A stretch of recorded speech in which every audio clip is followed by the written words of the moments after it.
Hi friends, నమస్తే. నేను మీ Ramya. Welcome back to my channel Ramya tasty food.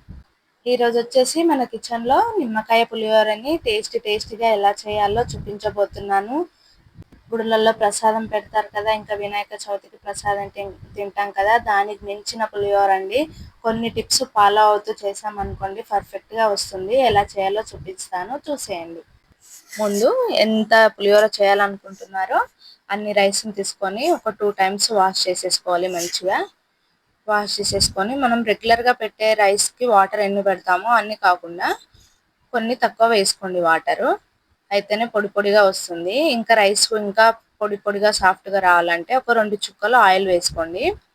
ఇక్కడ నేను వేస్తున్నాను చూడండి. ఒక 2 చుక్కలు ఆయిల్ వేసుకొని అలాగే కొద్దిగా సాల్ట్ వేసుకోండి.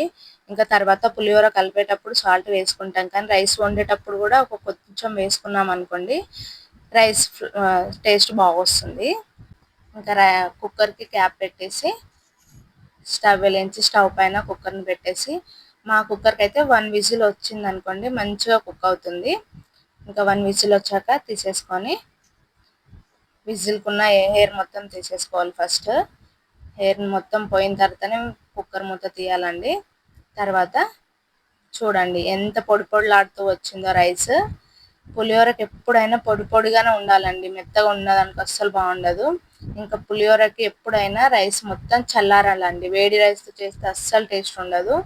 అందుకోసం ఇలాంటి వెడల్పు తాంబూలంని తీసుకొని రైస్ మొత్తం తాంబూలంలో వేసేసుకొని ఒక 10 మినిట్స్ ఫ్యాన్ కింద పెట్టారనుకోండి మంచిగా చల్లారిపోతుంది. రైస్ చల్లారే లోపు మనం పులిహోరకి పోపు పెట్టేసుకుందాం రండి.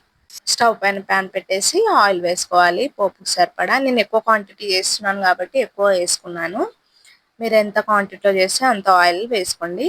ఇంకా ఆయిల్ వేడాక 1.5 స్పూన్ ఆవాలు, 1.5 స్పూన్ జీలకర్ర వేసుకోవాలి.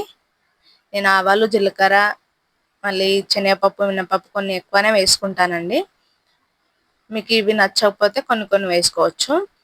ఇంకా 1.5 స్పూన్ శనగపప్పు, మినపప్పు పులిహోరలో వేయడం వలన తినేటప్పుడు మంచి టేస్ట్ వస్తుందండి. ఇంకా ఇవి కూడా వేగిన తర్వాత గుప్పెడు పల్లీలు వేసుకోవాలండి. నేను పల్లీలు కూడా ఎక్కువ వేస్తానండి. మీకు పల్లీలు నచ్చకపోతే పల్లీలు కొన్ని, జీడిపప్పు కొన్ని వేసుకోవచ్చు. ఇంకా పల్లీలు కూడా మంచిగా వేగిన తర్వాత గుప్పెడు కరివేపాకు వేసుకోవాలి. కరివేపాకు వేసుకొని పొడుగా కట్ చేసిన పచ్చిమిర్చి, అలాగే నేను ఇక్కడ ఎండుమిర్చి కూడా వేస్తున్నాను. పులిహోర తినేటప్పుడు కొద్దిగా ఎండుమిరపకాయ తినుకుంటూ పులిహోర తిన్నాం అనుకోండి టేస్ట్ చాలా బాగుంటుంది. అందుకోసం నేను 2 వేసాను. ఎప్పుడైనా పులిహోరకి ఇలా పొడుగా కట్ చేసుకోవాలండి. పొడుగా కట్ చేసుకొని ఇలా మంచిగా వేగాలి. మిరపకాయలు మనకు తినడానికి వచ్చేలాగా వేపుకోవాలండి.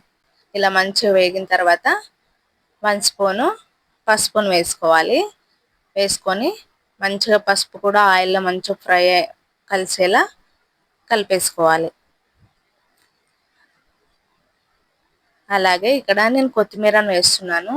చాలా మంది లాస్ట్లో వేస్తారు కదా కొత్తిమీరను. ఆయిల్లో వేసుకుంటే ఫ్లేవర్ చాలా బాగుంటుంది.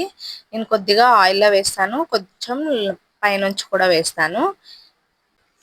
ఇలా కొత్తిమీరను కూడా వేసి కొద్దిగా ఫ్రై అయిన తర్వాత లాస్ట్లో 1 స్పూను అల్లం వెల్లుల్లి పేస్ట్ వేస్తున్నానండి.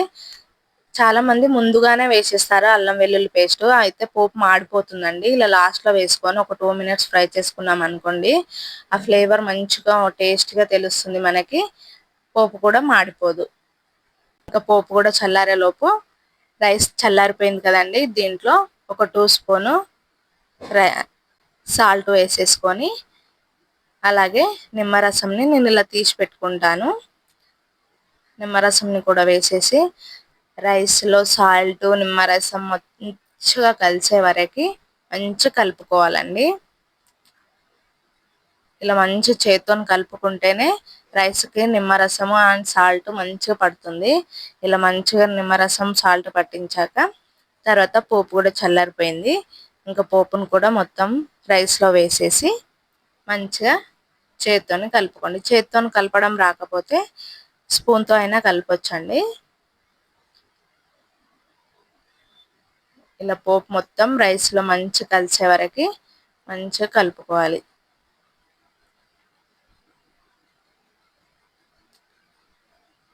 ఇలా సగం కలిపిన తర్వాత పుట్నాలు ఉంటాయి కదండి, నేను పుట్నాలు కూడా కొన్ని ఎక్కువనే వేసుకుంటాను. పులిహోరలో పుట్నాలు అండ్ పల్లీల టేస్ట్ బాగుంటుంది తినేటప్పుడు.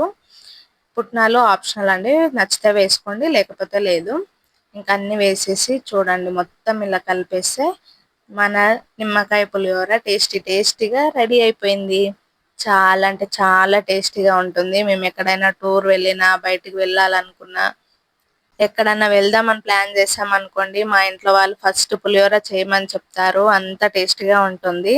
ఇంక ఇంట్లో కూడా ఏం చేయాలో తెలియనప్పుడు నిమ్మకాయలు ఉన్నాయనుకోండి, ఇలా పులిహోర చేసుకొని తినేసేయండి. చాలా అంటే చాలా టేస్టీగా ఉంటుంది. మీరు కూడా ఒక్కసారి చేసుకొని తిని మీకు ఎలా కుదిరిందో కామెంట్ బాక్స్ లో కామెంట్ చేయండి. మరిన్ని వీడియోస్ కోసం మన ఛానల్ ని సబ్స్క్రైబ్ చేసుకోండి. Follow for more videos. Bye friends.